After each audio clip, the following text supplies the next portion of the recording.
씨. 생계형 비과세에 확정금리까지 준다는 은행의 말을 듣고 아파트 이주비 중 3천만 원을 펀드에 넣었다고 말합니다. 받으면서 이렇게 묶어놔야 되겠다, 정기예금으로. 그랬더니 좋은 상품이 마침 나와서 3개월마다 분기별로 이자 주고. 저는 이벤트가 좋은 말인 줄 알았어요.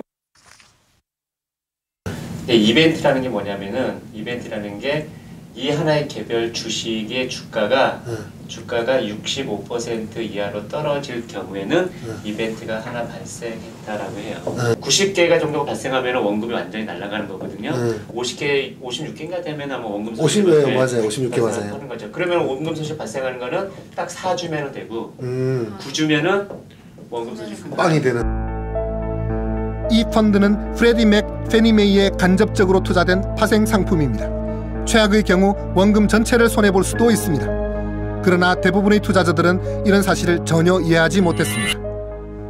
그 내재되어 있는 파생 상품의 구조가 다소 판매 직원들이나 개인 투자가가 이해하기에는 좀 어려운 것이다.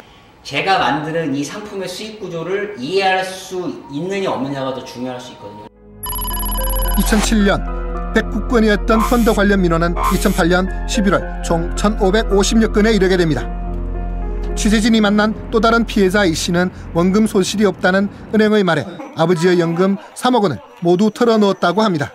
제가 제일 먼저 물었던 게 주식 관련 상품이냐, 주식 연계 상품이 아니냐, 그리고 제가 두 번이나 수직이나 그걸 물었고.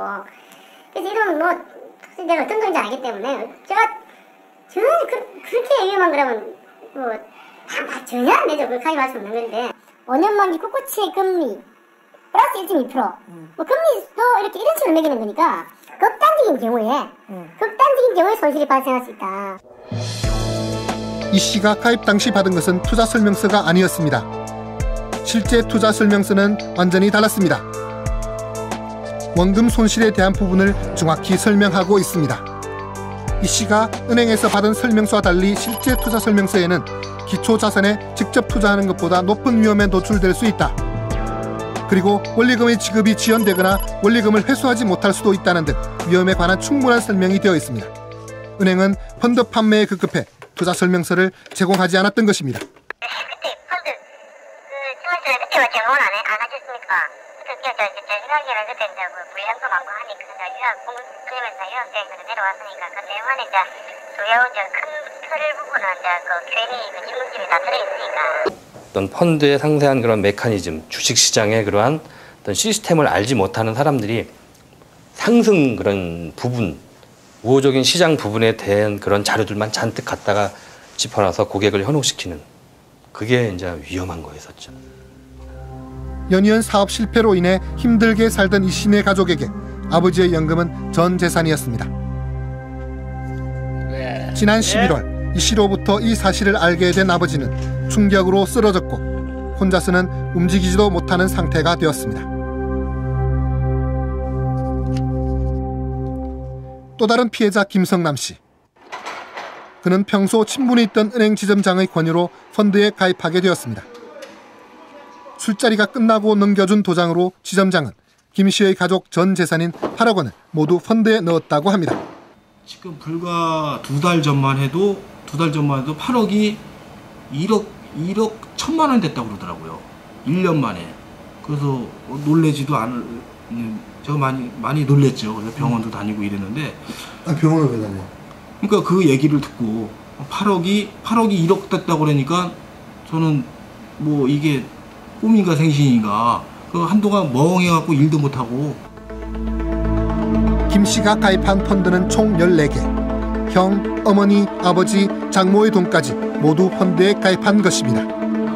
그러나 김 씨와 가족들은 어떤 펀드에 가입을 했는지조차 몰랐습니다. 투자 설명서도 물론 받지 못했습니다.